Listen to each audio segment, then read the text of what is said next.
معلم عايزين 3 كيلو لحمه نطلعهم يتعامل الله. اديلك اللحمه كلها حمرا وانضف حاجه يا حاج مصطفى امين. الله يبارك لك يا يا معلم. حاج مصطفى قطع لك. يا معلم،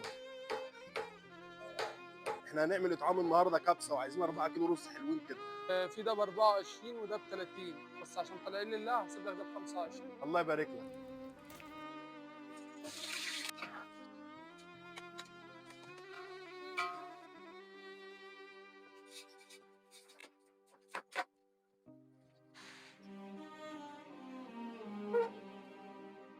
تعالوا شوفوا بقى لما الناس بتساعد لوجه الله بدون مقابل الحاجه بتبقى فيها بركه ازاي. تعالى كده، 3 كيلو لحمه دول لحمه بلدي سعرهم لوحدهم 1200 جنيه.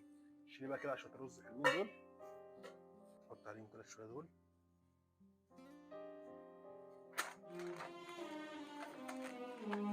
ومعاها قطعه اللحمه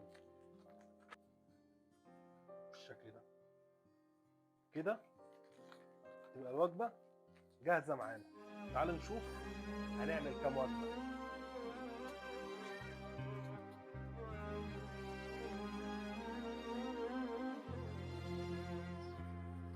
الوجبات دي سعرها 1500 من فاعل خير. لو عجبكم الفيديو اعملوا متابعه واعملوا شير عشان الخير يوصل لاكبر عدد. يلا عشان نوزع. سلام.